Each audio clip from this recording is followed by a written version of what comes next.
계시라는 것은 성경의 역사는 계시의 역사입니다. 계시라는 것은 성경은 하나님의 계시로 쓰여진 글이에요. 처음부터 끝까지 하나님의 계시로 쓰여진 글이죠. 그런데 기독교 신학에서는 예수님 안에서 예수님 때 계시는 완성이 되었다. 그래서 예수님 이후로는 무계시의 시대다. 더 이상 이제 계시가 없다라고 이야기합니다. 그래서 계시에 대해서 이야기하면 사입이라고, 사탄이라고 그러고 이단이라고 그렇게 이야기를 하죠. 그런데 과연 그런가? 정말 계시가 예수님 이후로는 없는 것인가? 그래서 이 계시라는 것은 하나님이 우리 가운데 말씀하시는 모든 형태, 행위를 계시라고 이야기하는 거예요. 근데 그럼 예수님 이후로는 하나님 우리 가운데 말씀하시고 역사하시고 주관하시고 깨우침과 감동을 주시고 또 하나님의 사람을 세워서 말씀하시고 하는 것이 없다는 말인가? 근데 기독교 신학에서는 없다. 예수님 이후로는 이제 더 이상 하나님이 사람을 통해서 말씀하시지 않는다는 거죠. 그래서 과연 계시가 그럼 무엇인가? 정말로 예수님 이후에 계시가 없었는가? 계시가 있다면 하나님은 계시를 어떻게 주시는가? 그리고 계시에 대해서 이런 올바른 인식관을 바로 우리가 세우고 가야 되겠다 하는 것이고요.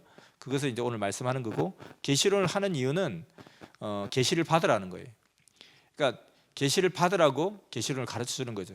그래서 계시가 무엇인지, 그 계시는 또 어떻게 받는 건지, 그 계시가 왜 필요한지, 그 계시가 우리 가운데 어떻게 적용을 해야 되는지, 이런 것에 대해서 이제 이야기를 하고, 그래서 이 말씀을 통해서 자, 나도 계시를 받아야 되겠다. 이것이 계시구나. 저것은 계시가 아니구나. 또 계시는 어떻게 써먹어야 되지? 이것을 이제 느껴보는 시간이 되겠습니다.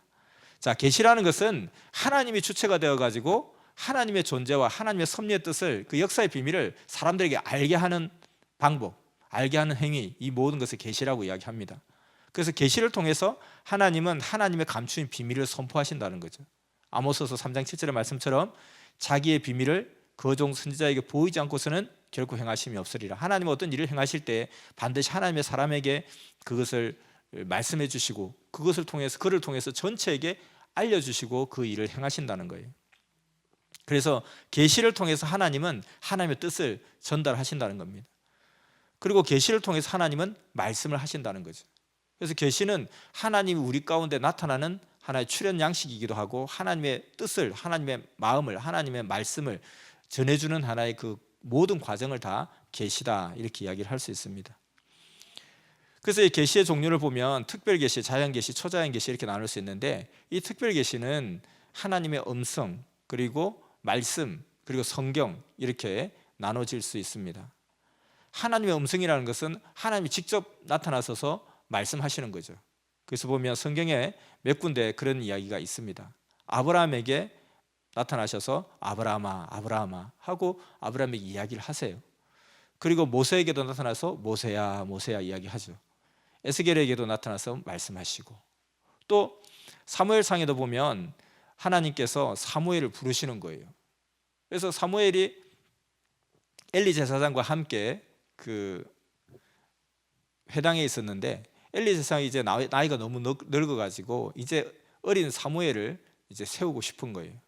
그 사무엘을 세우는데 사무엘이 너무 아직까지 어린 아이라는 거죠. 그래서 우리가 예전에 보면 버스 운전사들 보면 앞에다 오늘도 무사히 하고 어떤 예쁜 여자아이가 이렇게 손 모으고 막 있는 게, 그게 여자아이가 아니고 어린 사무엘, 남자아이인데 옛날 사람 머리를 기르다 보니까 그냥 여자아이처럼 보이는 거죠. 한참 예쁘게 생긴 여자아이네 이렇게 하는데 그게 어린 사무엘이라는 거예요. 그래서 어린 사무엘이 있는데 하나님이 사무엘아, 사무엘아 부르는 거예요. 그러니까 사무엘이 갑자기 일어나가지고 할아버지가 불렀다고 생각한 거죠. 이제 자기를 부를 사람이 할아버지밖에 없으니까 쫓아가, 할아버지 불렀어요. 그러니까 나 안 불렀다, 잘못 들었나 하고 가서 또 누워 있으니까 또 사무엘아, 사무엘아 하는 거예요. 그래서 할아버지가 또 부르네. 또 가서 할아버지 불렀어요 하니까 나 안 불렀다니까 왜 자꾸 그래. 가서 자는데 또 사무엘아 부르는 거예요. 또 할아버지 왜 자꾸 불렀고 안 불렀다 그래요. 그러니까 나 안 불렀는데 왜 자꾸 불렀다 그러니. 그러다가 엘리 제사장이 깨닫게 된 거죠. 하나님이 너를 부른 거 아니냐, 혹시 한 번 더 부르면 주의 종이 여기 있나이다 그렇게 대답하라고, 이렇게 이야기하는 장면이 나오고 있습니다. 그래서 성경의 많은 곳에 보면 이렇게 하나님이 나타나서 누구야 누구야 부르는 그런 현상들이 있습니다. 이것이 특별 계시에 해당되는 음성 계시라는 거예요. 이런 것들도 우리 가운데 있을 수가 있습니다. 그래서 사도행전 9장에 보면은 예수님이 사울, 훗날 사도 바울에 대한 사울을 전도하는 장면이 나오는데, 그때도 보면 사울아 사울아 하면서 네가 나를 어찌하여 핍박하느냐 하면서 나타나서 음성으로 또렷이 말씀을 하시죠. 이렇게 음성으로 나타나는 경우가 있습니다. 우리도 뭐 길을 가다 보면 누구야 누구야 이렇게 부를 수가 있겠다는 거죠. 근데 이게 계시를 받아도 중요한 것은 분별을 잘 해야 된다는 거예요. 괜히 안 불렀는데 야, 하나님 나 부르는 것 같다 자꾸 그러면 곤란하잖아요. 그러니까 또 누가 자꾸 하나님 나를 부른다 생각하면 진짜 자꾸 부르는 것처럼 들려요. 또 자꾸 소리가 나 부르는 것 같지 않아? 나 부르는 것 같은데? 자꾸 그런 생각이 드는 거죠. 그래서 이 음성 계시는 사실은 보면 이게 성경에 많이 나타나지 않고 좀 일반화되어 있지 않습니다, 사실은. 근데 이제 음성으로 이렇게 하시는 경우도 있다는 거예요. 근데 계시를 받을 때 중요한 것 중에 하나가 잘 분별해야 된다. 왜냐하면은 흑암마귀 사탄도 광명한 천사를 위장해서 또는 예수님을 위장해서 또는 하나님을 위장해서 얼마든지 나타날 수 있다는 거예요. 만약에 사탄이 예수님과 똑같이 분장하고 나타나가지고 누구야 이렇게 하면 어떻게 하겠냐는 거예요. 그러면 안 되잖아요. 분별을 잘 해야 되는데 이 사실 음성은 분별하기가 참 어려워요. 그래서 이것도 있다는 건 알되 이런 것들보다는 좀 더 확실한 정확한 걸 더 받으면 더 좋겠죠. 예전에 우리 정혜자 목사님이 새벽에 어디에서 이제 항상 조깅을 하셨는데 한강 둔치에서 조깅을 하셨어요. 근데 어느 날 기도를 막 하는데 갑자기 예수님이 탁 나타나더니만 내일은 아침 조깅을 한강 둔치에서 하지 않고 저기 다른 운동장에서 하느니라 이렇게 하더라는 거예요. 그래서 너무 감사하다고, 세상에 이런 걸 가르쳐 주셨네. 근데 이 새벽에 갑자기 내가 모르고 그냥 거기 갈 뻔했네 하고 자기는 딴 데 갔는데 그게 아무도 없더라는 거예요. 그래서 나중에 알고 보니까 어찌 됐나 보니까 원래대로 예정대로 했던 거예요. 그래서 이게 어찌 된 거냐고, 예수님 나한테 왜 뻥치시고 이렇게 거짓말 하시고 도대체 내가 나한테 무슨 이유로 이렇게 하셨나 하고 막 또 기도를 했대. 예수님 왜 그러셨냐고 하니까 그 예수님이 탁 또 나타나더라는 거예요.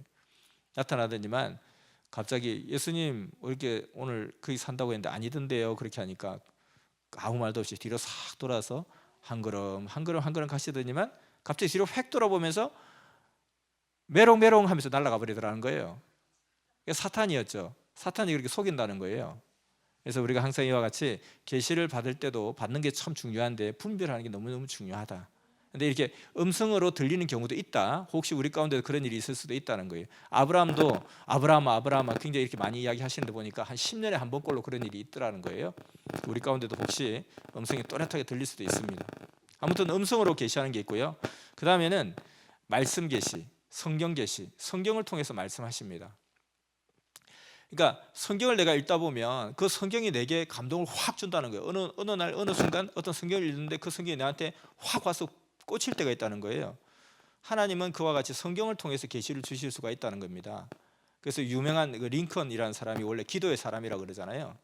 링컨이 그런 이야기 하죠. 내게는 아주 큰 발전소가 하나 있습니다. 그러니까 기자가 그래 어쩐지 저 사람이 저렇게 그냥 뭔가 힘있게 일을 할 때는 뭔가 뒤에 큰 돈주머니가 있어서 그렇구나, 발전소 하나 차려놓고 돈을 굉장히 많이 버는구나 했는데 그게 뭔가 하니까 저에게는 기도라는 발전소가 있습니다 하는 유명한 기도의 사람이거든요. 근데 이 사람이 기도하는 과정 가운데 성경을 딱 읽는데 마태복음 12장 25절 스스로 분쟁하는 나라마다 황폐해질 것이요, 이걸 딱 읽는데 그냥 뚜렷하게 하나님의 음성처럼 탁 들리는 거예요. 이게 계시죠, 계시. 그러니까 남들은 그냥 읽을 수 있는 흔히 할 수 있는 말이잖아요. 근데 그때 아브라함에게 이것이 마치 하나님이 직접적으로 그에게 강력하게 말씀하신 거죠. 너 절대로 내 말을 어겨서는 안 된다. 너 목숨 걸고 내 말을 지켜야 된다. 너 내 말을 지키겠느냐? 예, 지키겠습니다. 스스로 분쟁하는 나라마다 황폐해질 것이니까 절대 그것에 해서는 안 돼 라고 말하는 것처럼 들린다는 거예요. 그래서 계시는 하나님이 주시는 것인데 주시는 것도 잘 주셔야 되지만 받는 것을 잘 받아야 된다는 거예요. 근데 계시를 막 주셨는데 내가 계시를 맨날 무시하고 또 받지도 못하고 느끼지도 못한다. 그러면 하나님도 더 이상 안 주세요. 줘봤자 소용이 없으니까 안 주는 거예요. 괜히 줬다가 흑암마귀 사탄한테 뺏기고 그렇게 하면 안 되니까 계시도 자꾸 내가 잘 받아 버릇하고 잘 써먹어 버릇하고 해야 계시를 자꾸 더 주신다는 거예요. 그래서 이와 같이 성경을 통해서 계시를 주시는 경우가 있습니다. 그래서 성경 계시. 그래서 이제 우리가 성경을 읽을 때는 항상 어떻게 읽느냐 했을 때 예수님이 하신 말씀을 읽을 때는 예수님이 직접 하시는 것처럼 예수님이 되어가지고 마치 내가 예수님 연기를 하는 사람처럼 그렇게 읽어야 그 심정이 그대로 와 닿는다고 그랬습니다. 그래서 마치 내게 하시는 말씀처럼 또는 내가 예수님의 몸이 되어서 전하는 것처럼 그렇게 성경을 읽어야 된다. 이거 성경이 아니라 지금 하나님이 성경이라는 이 어떤 매체를 통해서 내게 말씀하신다는, 계시는 하나님의 뜻을 내게 전달하는 모든 과정, 이것을 계시라고 하니까 성경을 도구로 써서 계시를 하시기도 한다는 거죠. 자, 슈바이처라는 유명한 사람이 있죠. 이 사람이 그냥 평화의 사도로 유명한 사람인데, 이 사람도 누가복음 16장 19절에 보니까 거지 나사로의 그 비유가 나오잖아요. 그 거지 나사로를 딱 보면서 이 불쌍한 거지 나사로가 누구냐, 저 아프리카의 흑인이 거지 나사로가 아니냐라는 것을 감동을 탁 뜨겁게 받게 된 거죠. 다른 사람은 그것을 읽어도 그냥 읽을 수 있는데, 이 사람은 그것을 읽으면서 하나님이 내게 딱 이야기하는 것처럼 들린 거예요. 너는 거지 나사로, 이 시대에 거지 나사로가 있다면 예수가 그랬던 것처럼 너도 그래야 되지 않겠느냐. 또는 예수님이 슈바이처야, 내가 그랬던 것처럼 너에게도 그와 같은 일을 행하도록 내가 너에게 명령하노라. 누가 이 시대에 나사로냐, 누가 이 시대에 거지 나사로냐, 이 아프리카의 흑인들이 그들이 아니겠느냐. 예, 제가 하겠습니다. 그래서 그 감동과 계시를 받고 가서 평생을 이렇게 살았던 것이거든요. 그 다음에 이제 조지 밀러라는 사람도 유명한 사람인데, 이 사람의 특징이 나는 5만 번의 기도 응답을 받았다 이렇게 이야기해요. 그래서 그 기도 응답 받은 걸 다 일일이 다 묘사를 해놨는데 정말 대단한 사람이죠. 뭐 오직 기도로 말미암아 해서 이 고아의 아버지였어요. 그래서 엄청난 15만 명이라는 고아를 양육했던 그런 사람이었는데, 이 사람도 시편 68편 5절에 하나님은 고아의 아버지이며 과부의 재판장이라, 이 말씀을 읽을 때 불같은 감동을 오면서 내가 이 일을 위해서 살아야 되겠다 하고 감동을 받고 그 일을 감행하게 된 거죠. 그러면서 계속 기도하는데 5만 번이나 기도의 응답을 받았다라고 이야기하고 15만 명이나 되는 고아를 자기가 양육을 했다 이렇게 이야기하게 됩니다. 이런 사람들도 성경을 통해서 계시를 받은 거죠. 그래서 우리가 하나님은 이와 같이 하나님의 말씀을 통해서 우리 가운데 늘 계시를 주시고 깨닫게 하시고 느끼게 하시는 그런 부분들. 그리고 신약의 성 어거스틴이라는 사람은 사실은 구약하면 모세가 구약 성경의 그 모든 경전화를 기초를 달성했고, 신약의 성경은 성 어거스틴이라는 사람이 사실은 경전화, 정경화한 사람이에요. 그런데 이 사람은 유명한 어떤 일화가 뭐냐면은 너무너무 허랑방탕한 삶을 살았다 그랬어요. 온갖 쾌락과 정욕을 즐기면서. 그런데 이 엄마 모니카는 정말로 독실한 신앙인이어서 정말 이 아들을 위해서 너무너무 눈물로 기도를 많이 했다는 거예요. 그런데 어느 날 이 유명한 이 성 어거스틴의 참회록이라는 이 책이 너무 유명하잖아요. 그런데 이 엄마가 너무 유명하죠. 그래서 엄마에게서 나온 그 유명한 일화가 눈물의 자식은 망하는 법이 없다라는 거죠. 그래서 정말 간절하게 기도했더니만 어느 날 이 사람이 로마서 13장 12절을 딱 읽으면서 굉장히 뜨거운 감동을 받아버린 거예요. 그게 나온 묘사된 것이 바로 자기 자신을 이야기하는 거고, 오직 예수로 옷 입고 너는 행하라 하는 이 말씀에 감동받고 확 뒤집어지는 역사가 일어나면서 참회록을 쓰게 되고, 그로 인해서 엄청난 신약의 그 기틀을 만드는 사람이 되게 되었습니다. 이 또한 성경의 말씀을 통해서 그런 계시를 받게 되는 것이죠. 이와 같이 성경을 통해서 이렇게 계시를 받는, 이것이 특별 계시, 그 중에 하나님의 직접적인 음성, 그리고 성경을 통해서 주시는 것, 그리고 또 하나는 말씀을 통해서 주시는 것, 시대의 사명자를 통해서 주시는 그 말씀을 통해서 계시하는 것. 그래서 가장 이 특별 계시라고 한 이유가 차원이 제일 높다는 거예요. 그래서 우리는 지금 뭐냐면 하나님의 음성을 듣기를 늘 소망하잖아요. 나도 진짜 하나님의 음성 한번 들어봤으면 얼마나 좋을까. 근데 하나님의 음성을 다 들어보세요. 보면 성경에 나오는 모든 하나님의 음성은 메시지가 되게 간단해요. 되게 간단해요. 그냥 한 10초, 20초 될 만한 분량의 이야기밖에 없어요. 근데 그것으로 들어도 족할 수도 있겠지만 사실은 더 많이, 더 풍성하게, 더 자세하게, 더 세밀하게 듣고 싶은 거예요.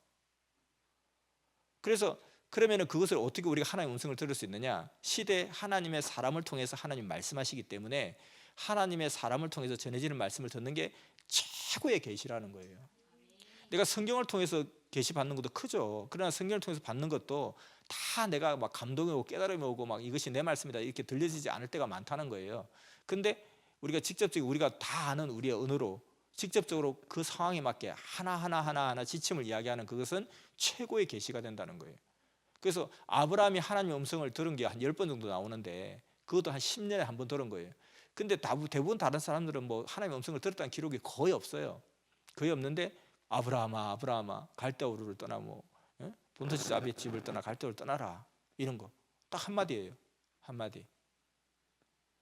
근데 우리는 이 시대에 하나님의 사람을 통해서 전해 듣는 말씀들은 수천 마디, 수만 마디, 수억 마디를 듣는다는 거예요.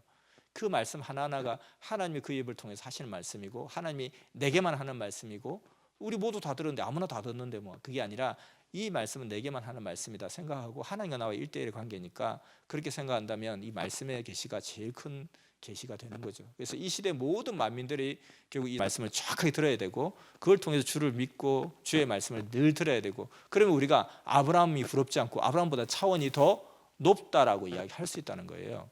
다만 그 말씀을 내가 하나님의 직접적인 계시라고 내가 길을 가는데 하늘에서 누구야 너는 오늘 가서 손을 꼭 씻고 자라 하면은 그 말씀은 엄청 귀하게 여길 거 아니에요. 그냥 그런데 우리가 주일 말씀은 그렇게 막 전해도 그렇게 귀하게 안 듣는다는 거예요. 그러면 정말 이 작은 말씀이고 한마디의 말씀이고 사실은 차원이 낮은 말씀이라 할지라도 이것을 내가 어떻게 받아들이냐에 따라서 이 말씀의 비중이 되게 더 큰 거예요. 근데 그렇게 음성이 들리면 막 굉장히 크게 생각하는데 주일날 다 같이 듣는 말씀이다 생각하니까 매주 듣는 말씀이다 생각하니까 대충 들어버리고 그렇게 하다 보면 이 하나님이 주시는 계시가 훨씬 더 큰 계시인데도 불구하고 그 위력은 그 능력은 작게 나타난다는 거예요. 그래서 우리는 이 시대의 혜택을 통해서 주를 만났다는 그 혜택을 통해서 이 아브라함보다 비교가 안 되는 최고의 계시를 받고 있다는 거예요. 아브라함아 점점점점 끝. 이게 아니라 우리는 1시간, 2시간, 3시간씩 이야기하고 그렇게 하시잖아요. 그러니까 이것이 얼마나 크냐. 내가 길을 가는데 하나님이 계속 나보고 이야기하는 거예요.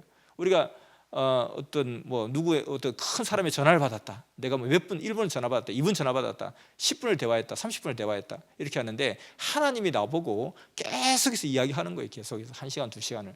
그러니까 그것이 얼마나 크냐. 그래서 이 말씀 계시가 제일 큰 계시고 제일 정확한 계시고 제일 확실한 계시고 제일 최고의 계시다 하는 것을 잊지 말아야 되겠습니다.